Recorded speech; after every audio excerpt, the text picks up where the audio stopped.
बिस्मिल्लाहिर्रहमानिर्रहीम। अस्सलाम वालेकुम दोस्तों, मैं हूं फ़हीम अब्बास और मैं आपको न्यूज़ कैफ़े में खुश आमदीद कहता हूं। अस्सलाम वालेकुम, गुड मॉर्निंग। मेरी तरफ से भी आप सब लोगों को खुश आमदीद। उम्मीद करते हैं कि आप लोग खैरियत से होंगे और अपने दिन का एक अच्छा सा आगाज़ भी कर चुके होंगे। जी, अपने शो का आगाज़ करते हैं। आपको बताते चलें कि आज हम दो मुख्तलिफ मौज़ूआत पे बात करने वाले हैं और जो प्रोग्राम के पहले हिस्से में जिस मौजू पर बात करेंगे वो मौजू है महंगाई से मुतल्लिक़। जैसा कि पाकिस्तान बेशुमार मसाइल का सामना कर रहा है और आहिस्ता आहिस्ता महंगाई पाकिस्तान का एक बहुत बड़ा मसला बनता जा रहा है। मौजूदा हुकूमत भी महंगाई को ख़त्म करने में कुछ जिस तरह नाकाम रही वो भी हम सब के सामने। इस महंगाई की बढ़ती हुई सूरत हाल को देखते हुए अवाम सरापाए एहतजाज हैं। कोई चीज़ ऐसी नहीं है जिसकी कीमत वो पहले से कम हो गई हो। ज़रूरियात ज़िंदगी की जितनी भी अशिया हैं वो उन सब की कीमतें आसमान को छू रही हैं। इसी हवाले से हमने आज अपने प्रोग्राम में बात करनी है कि आखिर ये किस तरह महंगाई को काबू किया जा सकता है, हुकूमत का किरदार क्या है और अपोजिशन इस तरह के मसाइल के हवाले से अपना क्या बेहतरीन किरदार अदा कर सकती है और ये महंगाई की असल वजह क्या है, अवाम क्या हकीकत जानते हैं, अवाम को क्या इस बात का पता है कि आखिर ये चीज़ें महंगी हो क्यों रही हैं। इस तरह के बहुत सारे सवालात पे आज हम रोशनी डालने की कोशिश करेंगे। हमारे साथ स्टूडियो में इसी हवाले से बात करने के लिए मौजूद हैं कैप्टन रिटायर्ड मोहम्मद ज़फ़र साहब जो कि तज्ज़ियाकार हैं। अस्सलाम वालेकुम सर। वालेकुम सलाम, thank you very much sir. अस्सलाम वालेकुम ज़फ़र साहब, कैसे हैं आप? सर वालेकुम सलाम, बहुत बहुत शुक्रिया, थैंक यू वेरी मच। पहले तो आपका सर फ़हीम और सारा बेटा आपका मनसमोट थैंक यू कि आपने मुझे से अदना सिपाही को अपने इस प्रोग्राम में जो है मौका दिया, बोलने का, इजहार ख्याल करने का मौका दिया। सर बहुत शुक्रिया, आप तशरीफ़ लाए। सर अभी महंगाई की हम गुज़िश्ता कई महीनों से देखे जा रहे हैं कि मुसलसल इसमें इजाफा हो रहा है। पिछले एक हफ्ते में जो है 22 अशियाए खुरनोश की कीमतें जो हैं वो बढ़ गई हैं। रमज़ान आने वाला है, लोग परेशान हैं कि अभी इतनी महंगाई है तो आगे क्या होगा। सर वजह क्या है और क्यों हुकूमत अभी तक इसमें महंगाई को कम करने में नाकाम रही है? पहले तो सबसे पहले कि हमारा जिस तरह का एज यू सेज कि पाकिस्तान में जो है वो महंगाई का सबसे बड़ा इस वक्त मसला है।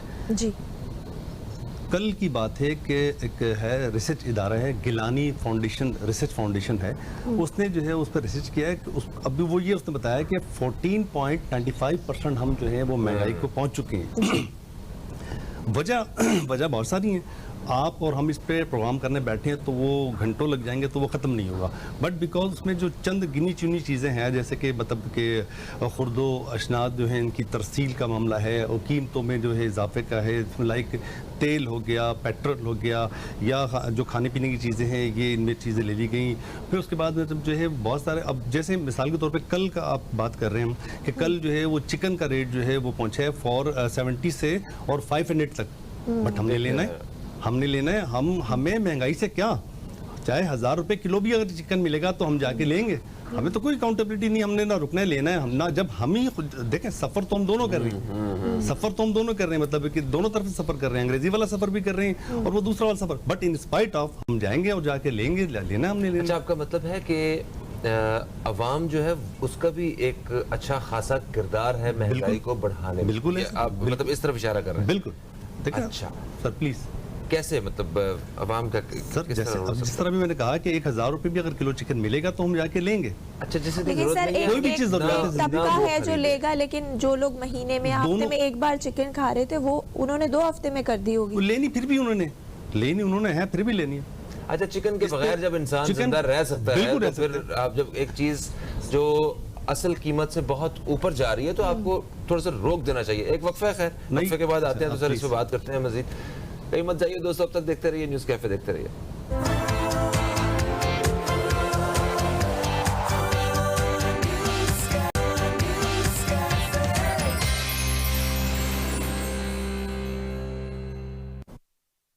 एक ब्रेक के बाद आपको फिर से न्यूज़ कैफ़े में खुश आमदीद करते हैं। आज हम बात कर रहे हैं महंगाई के हवाले से और मोहम्मद ज़फ़र साहब हमारे साथ मौजूद हैं जो कि तज्ज़ियाकार है।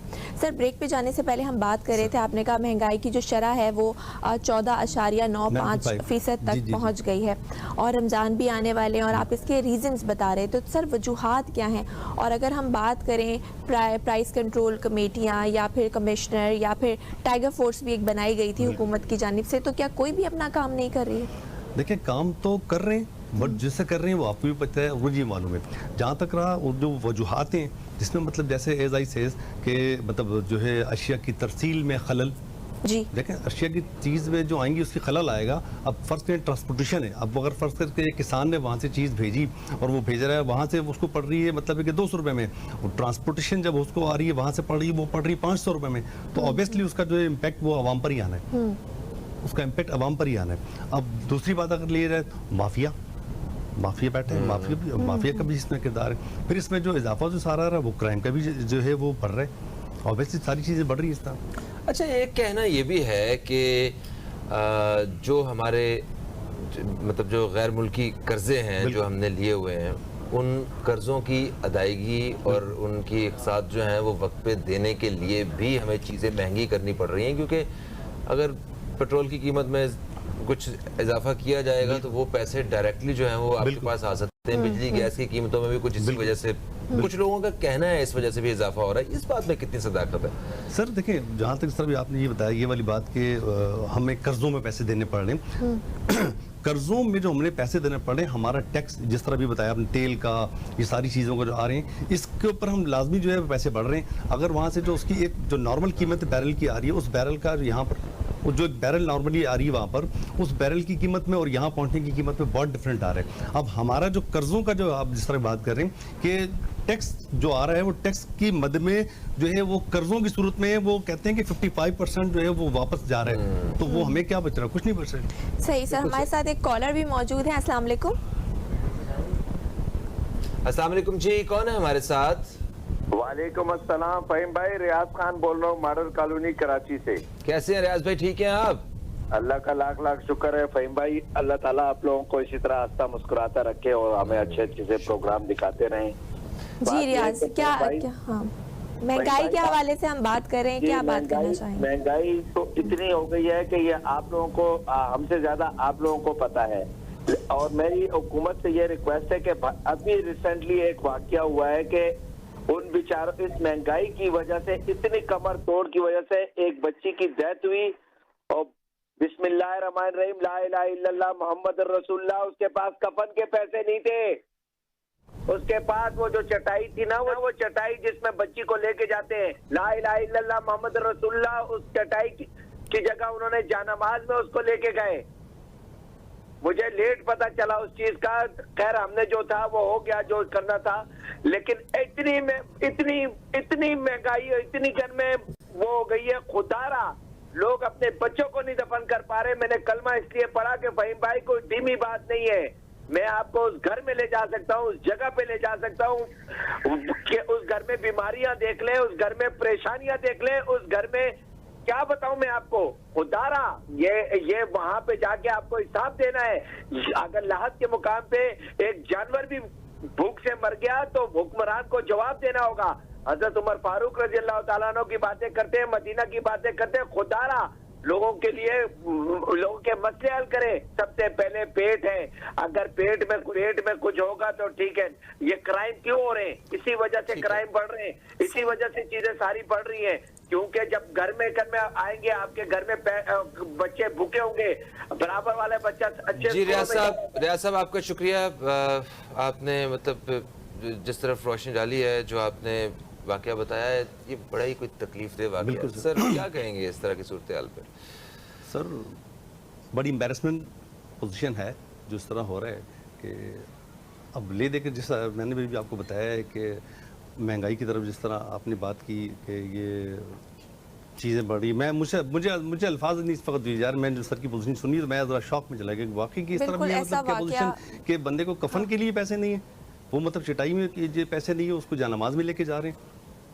सर एक आम एवरेज मजदूर की तनख्वाह अगर हम देख लें तो 17,000 18,000, उसमें वो पूरा घर चला रहा है, और उसमें अगर उसके बच्चे को कोई बीमारी हो जाती है, वालिदैन को कोई बीमारी हो जाती है, तो हमारे यहाँ तो सरकारी हॉस्पिटल्स का क्या हाल है, लोग किसी तरह तड़प के मर जाते हैं। बिजली, गैस, आप देखें कीमतें जैसे जैसे बढ़ी, इस पर हमारी फैमिली तमाम उनसे इम्पैक्ट पड़ा है। एजुकेशन पे जो है फर्क पड़ा है, दवाएं हैं, बिल्कुल एजुकेशन फीसें हैं, बच्चों ने फीसें जमा करानी फैमिली ने, फिर मेडिसिन हैं और बहुत सारे मामला हैं सर। बिल दे दें तो कुछ किराया नहीं दे पाते, किराया दे दें तो फीसें नहीं दे पाते, फीसें दे दें तो चूल्हा नहीं जल पाता। तो मतलब लोग इस वक्त इस कदर अजीब सी हालत में ज़िंदगी गुजार रहे हैं कि अच्छा। मगर देखिए एक और चीज़ भी है कि इस सारी महंगाई का ज़रा हमारे वज़ीर आज़म इमरान खान साहब को भी अंदाज़ा है। उन्होंने अभी अपनी हालिया तकरीर में इस चीज़ का जिक्र किया है। उन्होंने गरीब आवाम का जिक्र किया जो महंगाई की वजह से परेशान है, और हुकूमती जितने नुमाइंदे हैं वो भी इस बारे में अपने बयान दे चुके हैं। मगर आवाम के लिए कब कोई हल ढूंढा जाएगा, ये असल सवाल की बात है। बिल्कुल सर, हम यही इसके ऊपर बात करेंगे कि हुकूमत को तौर पे आवाम को रिलीफ का कोई ऐसा पैकेज देना चाहिए ताकि ये जो सारी परेशानियां हैं वो कम हो सके। कहीं मत जाएगा, देखते रहिए न्यूज़ कैफे। मिलते हैं एक छोटी सी ब्रेक के बाद।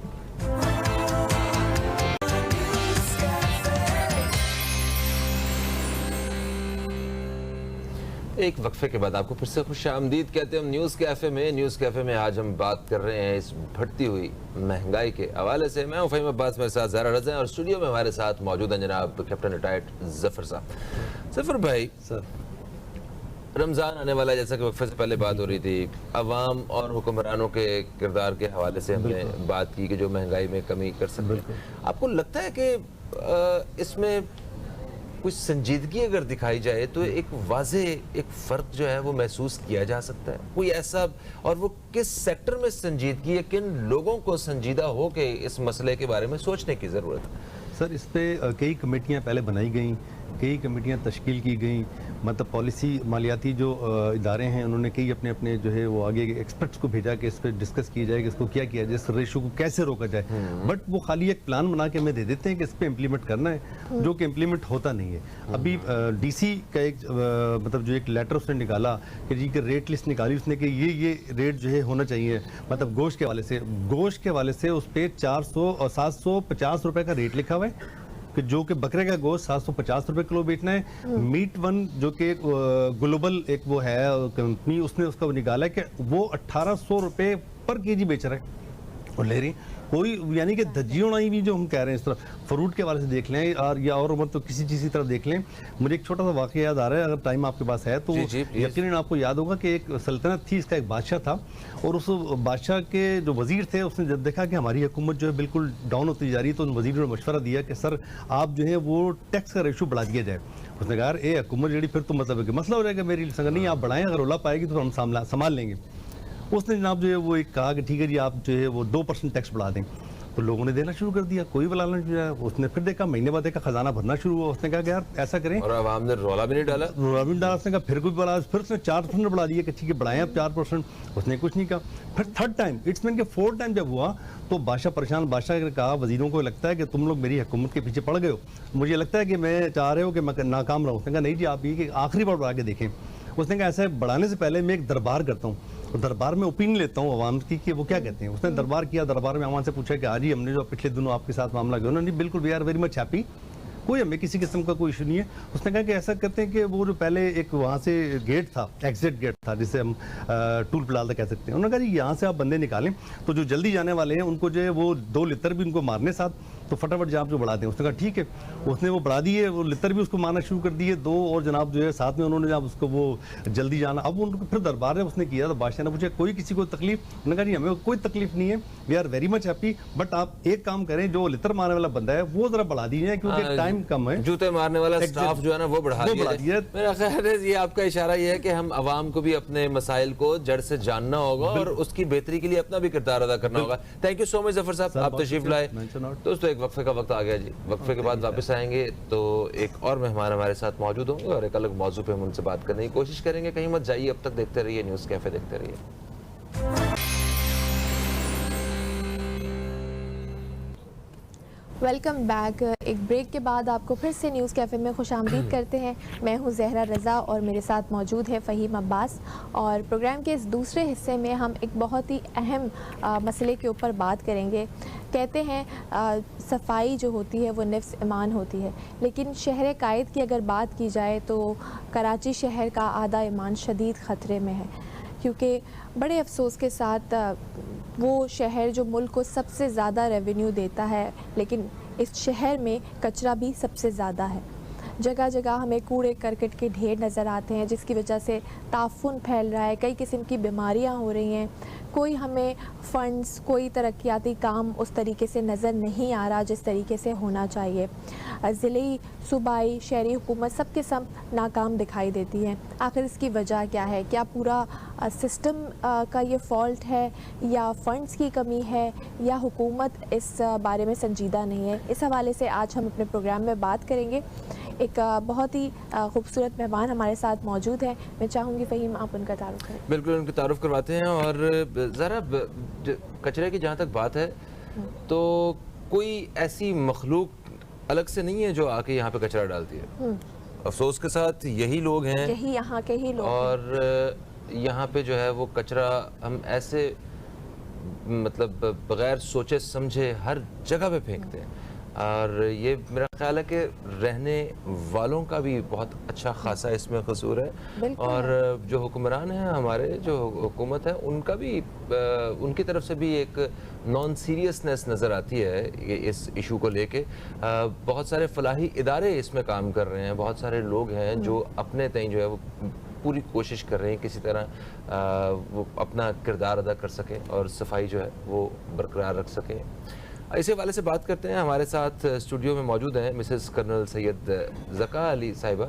आप एक समाजी कारकुन हैं और इंसानियत से जुड़े हुए बहुत सारे जो मसाइल हैं उनके हल के लिए कोशिश हैं। आपको हम अपने प्रोग्राम में खुश आमदीद कहते हैं। अस्सलाम वालेकुम, कैसी हैं आप? वालेकुम सलाम, थैंक यू वेरी मच। अल्हम्दुलिल्लाह बिल्कुल ठीक हूँ, माशाल्लाह, ज़बरदस्त। शहर कायद में ख़ास तौर पे ये कूड़े के और कचरे के जो मसाइल नज़र आते हैं पाकिस्तान में, मतलब ऐसा नहीं है कि हमारा मतलब जो सफाई वाला जो मेयार है वो महज़ब माशरों की तरह बहुत ही ज़बरदस्त है, ऐसा बिल्कुल भी नहीं है।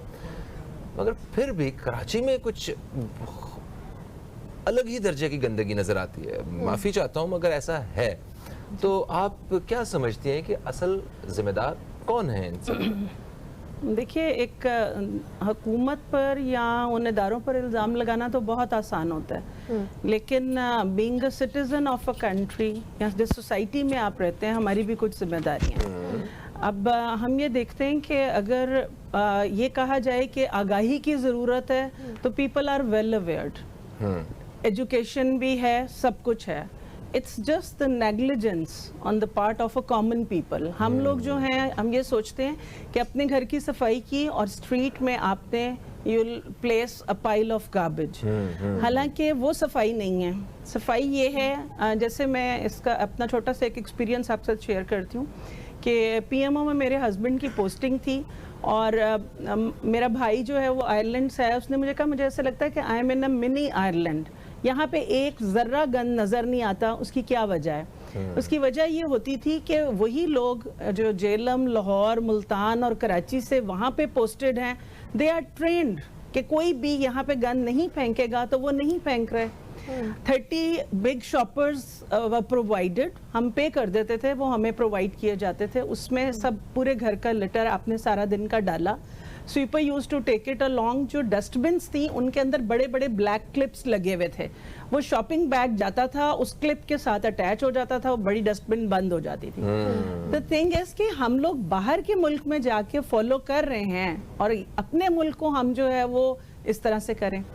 लेकिन बाहर के मुल्क में अगर बात की जाए तो वहाँ लॉज भी बहुत ज़्यादा स्ट्रिक्ट है। अगर कोई कचरा फेंकता है तो उस पर फाइन होता है। यहाँ पर हुकूमत पॉलिसीज तो बनाती है, बट इम्प्लीमेंटेशन का सबसे बड़ा मसला है, उस पर इम्प्लीमेंट नहीं हो पाता इस तरीके से। और जैसे ये शॉपिंग बैग्स हैं, अब इतनी स्कीम्स, इतनी मुहिम इसके ऊपर चलाई गई कि शॉपिंग बैग्स बंद करेंगे। ख़वातीन ने कपड़े के थैले सीकर लोगों को दिए कि आप इसमें करें।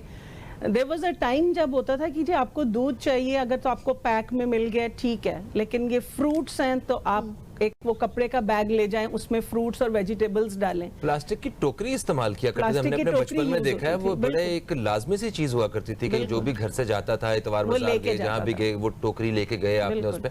आप कराची में वो बात कर, आपने मिसाल दी एक अलग जजीरे की सफाई के हवाले से। शहर कराची में भी ऐसी जगह मौजूद है। मुझे जहाँ तक याद है, PF म्यूजियम है यहाँ पे, वहाँ आपको इतना सा भी कचरा नजर नहीं आएगा। नहीं आएगा जी। क्यों? क्योंकि वो जिम्मेदारी ली हुई उन लोगों ने कि यहाँ पे कचरा नहीं हो सकता, क्योंकि हम इसको नहीं रहने देंगे, यहाँ पे अपना पूरा फर्ज अदा करेंगे। तो आवाम की अपनी लापरवाही ये एक बहुत एक अहम चीज़ है। वक्फे के बाद वापस आते हैं तो मजीद इस हवाले से बात करते हैं। कहीं मत जाइए दोस्तों, अब तक देखते रहिए न्यूज़ कैफे, देखते रहिए।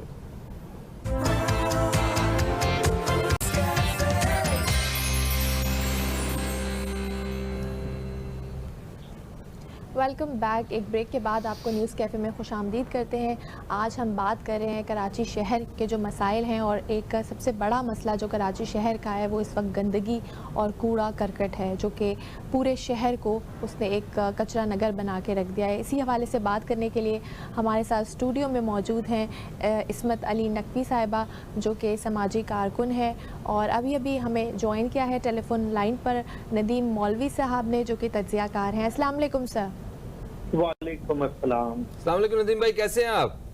अल्लाह पाक का एहसान है, और सबसे पहले तो मैं आप लोगों को खराज तहसीन पेश करूंगा, सलाम पेश करूंगा, जो आपने इतना बेहतरीन टॉपिक उठाया। वरना ऐसे टॉपिक उस वक्त उठाए जाते हैं जब बरसाती नाले भर जाते हैं, बीमारियां शुरू हो जाती है। तो आपने वेल इन एडवांस इस टॉपिक को उठाया जी, very good. Thank you so much, thank you so much. जी सर, हमारी यही कोशिश होती है, क्योंकि अभी फिर कुछ अरसे बाद बारिशों का सीज़न आएगा, और हमारी ये कोशिश है कि इस बार जो है पहले से ही काम हो जाए ताकि चीज़ें कुछ बेहतर हों। सर, सरकारी रिकॉर्ड के मुताबिक 12,000 टन जो है वो कचरा यौमिया उठाया गया। आप क्या समझते हैं, इतना ज़्यादा कचरा, क्या यहाँ कराची शहर की आबादी बहुत ज़्यादा है, या लोग इसके ज़िम्मेदार हैं, क्योंकि वो कचरा जो है बाहर फेंक देते हैं, फिर वो नालों में चला जाता है और फिर वो ताफून और बीमारियों का बायस बनता है? क्या कहेंगे सर? देखिए, सबसे पहली बात जो मैंने आपको कहा कि प्लानिंग वेल इन एडवांस, यानी पहले से ही आपको पता होना चाहिए आपने करना क्या है, और उसके लिए आपको आइडेंटिफाई करना पड़ेगा कि ये कचरा किन किन जगहों से आता है। यानी कि लिक्विड और सॉलिड हाउस होल्ड वेस्ट जो होते हैं, जैसे घर के अंदर आप देखते हैं जो जितने कचरे निकलते हैं, एक तो ये प्रॉब्लम है। दूसरा, हमारे यहाँ इंडस्ट्रियल वेस्टेज होता है। हर इंडस्ट्री अपनी मफाद देख रही होती है, और उसके वेस्टेज का जो सिलसिला है उसको कोई कंट्रोल करने के लिए, मतलब जिसे कहते हैं ना, हुब्बुल वतनी के साथ काम नहीं करते। इदारे बहुत सारे हैं जो इंडस्ट्रियल वेस्टेज को देख रहे होते हैं, मगर वो सिर्फ एक फॉर्मेलिटी के तहत एक सिलसिला चलता है। बीइंग अ पेट्रियट सिटीजन वो ये नहीं देख रहे होते कि इंडस्ट्रियल वेस्टेज कहाँ जाएगा। फिर हमारे आती है बात जी मेडिकल और क्लिनिकल वेस्टेज की, जो कि बहुत ही खतरनाक होते हैं। आपने देखा कि वसीम अकरम साहब की वाइफ, और उन्होंने बीच पे नहीं, समंदर पे ऐसी चीजें देखी जिसको अखबारों में आइडेंटिफाई किया, जो बहुत खतरनाक होती हैं। फिर इसके बाद हम वेस्टेज की अगर हम बात कर रहे हैं, तो सिर्फ यही लोग नहीं है, बल्कि कंस्ट्रक्शन, अभी इमरान खान साहब ने कहा जी कंस्ट्रक्शन इंडस्ट्री को जो है बूस्ट देंगे, मगर वो कंस्ट्रक्शन इंडस्ट्रीज के जो बायलॉज होते हैं कि जी आप डेमोलिशन कराएंगे अगर कहीं पे, तो उसका कचरा कहाँ फेंकेंगे, हमारी ये प्लानिंग नहीं हो रही है, पर हम चलते चले जाते हैं। फिर हम बात करते हैं ग्रीन वेस्टेज की तरफ, जो कि हम लोग घास काट लेते हैं, दरख्त काट फेंक दिया, उधर फेंक दिया। अब जब हमें आइडेंटिफाई हो जाएगा ना ये सारी चीजें, फिर हम आते हैं कि किसकी कौन सी। नदीम भाई, आपको लगता है कि अवाम अवेयर है इन सारे इश्यूज के हवाले से, कि मतलब उन्होंने कचरे को किस तरह ठिकाने लगाना है? अवाम को क्या इस चीज का शऊर है? देखिए, अवाम अवेयर जरूर है, पर उसके अंदर शऊर पैदा नहीं किया गया है, वो जज्बा पैदा नहीं किया गया है। अच्छा। एनजीओ बेचारे काम करते हैं, पर वो भी एक हद तक पहुंच सकते हैं अगर हम मिल के, यानी कि एक एनजीओ नहीं बल्कि हर इंसान को अपनी रिस्पॉन्सिबिलिटी ये समझनी है कि ये जो कचरा है ना, ये बेसिकली हमारे लिए होता है प्रॉब्लम। और प्रॉब्लम क्या, छोटी छोटी चीजें होती हैं, हम प्लान आउट कर सकते हैं। देखिए, हमने अपना घर की अगर मैं बात करूं तो हम छोटे छोटे पैकेटों में जो चीजें लेते हैं उससे महंगा भी पड़ता है और वेस्टेज भी होती है पैकेट की। अगर हम बल्क में ले लेते हैं तो वो एक ही पैकेट होता है, जिसकी वजह से जो है आपके पास जो कचरे हैं वो कम हो जाते हैं। आपको याद होगा कि मेरे ख्याल से मेरे जमाने में तो ये था कि हमारे पास जो कोल्ड ड्रिंक्स होती थी वो शीशे की बोतलों में होती थी। अब आप देखें, जिसने जूस पिया फेंक दिया। तो ये होता है कि हम क्या कर रहे हैं, प्लानिंग की तरफ नहीं जा रहे। हम वो बॉटलिंग प्लांट को छोड़ के हमने, अब बच्चा भी जूस पीता है उसका वो वेस्ट कर देता है। मतलब हमें ये देखना पड़ेगा कि कौन सी चीज हमारी नेसेसिटी है और कौन सी चीज ऐसी लग्जरी है जिसकी वजह से आगे आने वाले दिनों में तबाही आने वाली है। सही सर, एक तो मसला ये है कि कचरा फेंका ना जाए, दूसरा मसला कचरा उठाने का है। अभी 5 अरब में जो कचरा उठना था वो डॉलर बढ़ने की वजह से कह रहे हैं कि 20 अरब रुपए तक चला गया है। तो हम ऐसे मुआहदे भी करते हैं और फिर वैसे ही हमारी मईशत जो है वो मुस्तहकम नहीं है, फिर इतना बड़ा नुकसान, तो उस वजह से भी एक डिले हो रहा है कचरा उठने में। इस हवाले से भी हम बात करेंगे, लेकिन मेरे ख्याल है ब्रेक का वक्त। जी हाँ, वक्फे का वक्त है। वक्फे के बाद आपकी खिदमत में हम दोबारा हाजिर होंगे। कहीं मत जाइए, अब तक देखते रहिए न्यूज़ कैफे, देखते रहिए।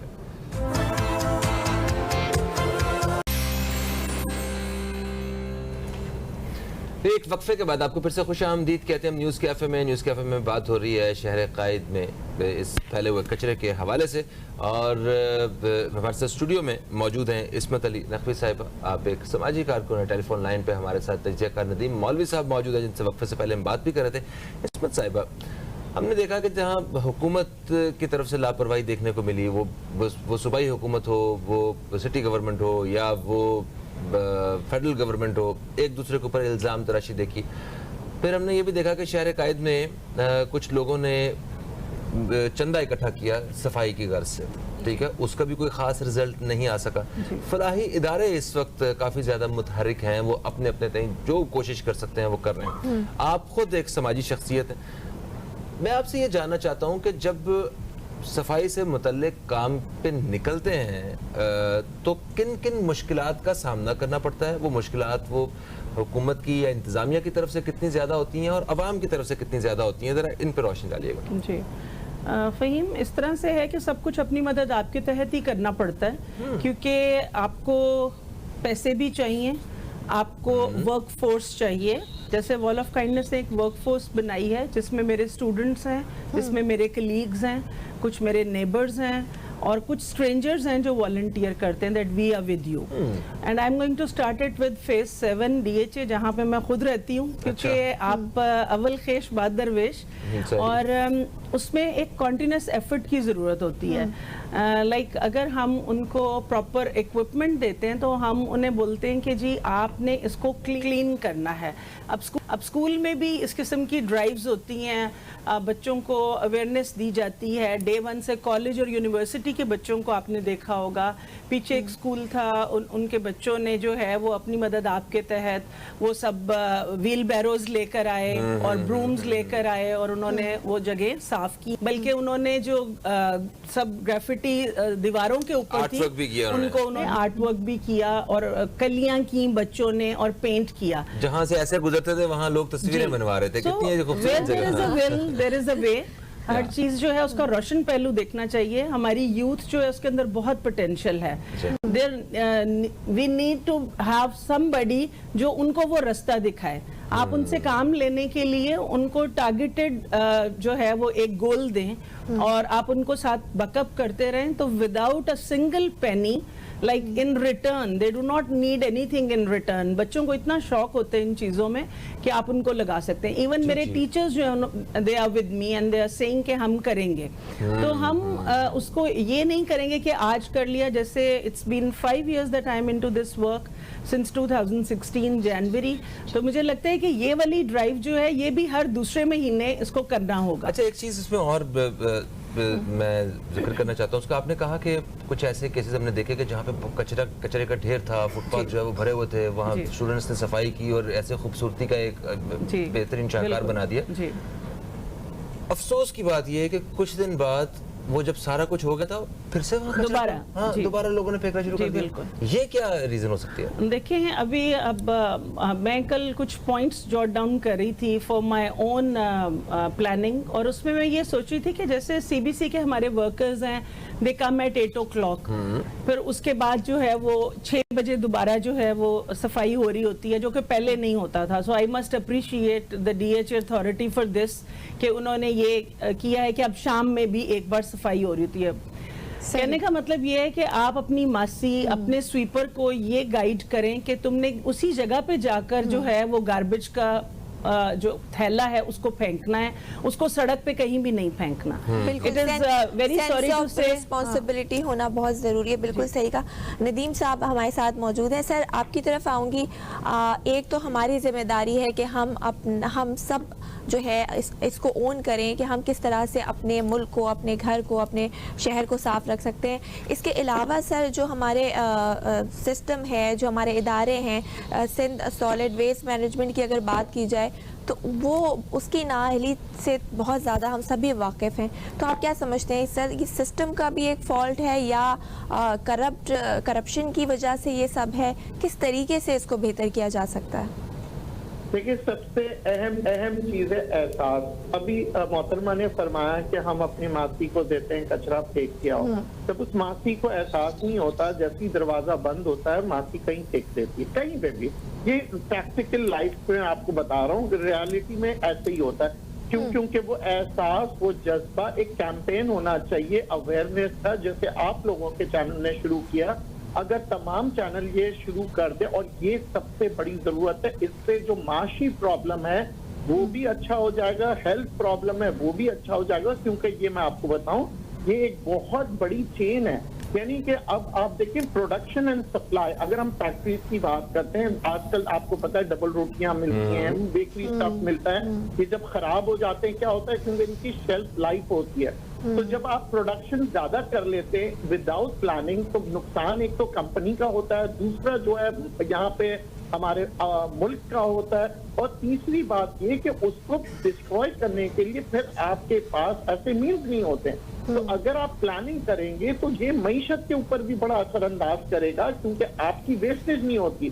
शादी हॉलों में भी आप देखें कि खाना वेस्ट होता है, इससे महंगाई बढ़ रही है, क्योंकि हमने क्या अपनी कोई प्लानिंग नहीं की है, एहसास नहीं दिलाया। और जो हमारी सुन्नत रसूल है कि थोड़ा सा कम खा लो भाई, मगर हम क्या करते हैं, वो अपने पेट भरने के लिए अगर जो मिकदार होती है उससे कहीं ज्यादा बना ले। सही है। अच्छा नदीम साहब, मैं एक चीज इस पे मैं चाहूंगा कि आप, वक्त कम है, उस पर रोशनी डालिए। प्लास्टिक बैग्स किस हद तक नुकसानदेह हैं और उनकी वजह से हम कितना नुकसान उठा रहे हैं इस कचरे वाले इशू पे? देखिए, प्लास्टिक बैग जो है ना, कई जगहों पे जरूरत के तहत बनाई गई थी दुनिया के अंदर, ये जो इन्वेंट हुआ था। मगर आज बगैर जरूरत के भी, यानी कि आप छोटी सी चीज लें उसमें भी प्लास्टिक बैग, छोटी सी पैकिंग खूबसूरत बनाने के लिए उसके लिए। तो हमें पहले तो ये आइडेंटिफाई करना पड़ेगा कि कहाँ चीज, कौन सी चीज जरूरत की है। सही है। आपको मैं बता दूं, हमारे यहाँ पे इस वक्त म्युनिसिपल बजट जो है वो बढ़ता चला जा रहा है। उसकी वजह ये है कि कचरे को उठाने के लिए हमारे पास गाड़ियां सफिशिएंट नहीं होती है। कचरे के ऊपर कचरा, कचरे के ऊपर कचरा, और फिर जब मसले मसाइल बढ़ जाते हैं, आपने देखे लास्ट टाइम भी हुकूमत ने किया, 4 दिन बाद फिर वही कचरा आ गया। तो एक कंटिन्यू होना चाहिए। Thank you so much Nadeem भाई, आपने इस हवाले से अपने ख्यालात किया। और मिसेस इस्मत साहिबा, आपका भी बेहद शुक्रिया अदा करते हैं हम कि आप तशरीफ़ लाएँ, और आपके लिए ढेरों दुआएं, नेक तमन्नाएं कि अल्लाह ताला आपको आपके मकसद में और ज़्यादा कामयाब करे।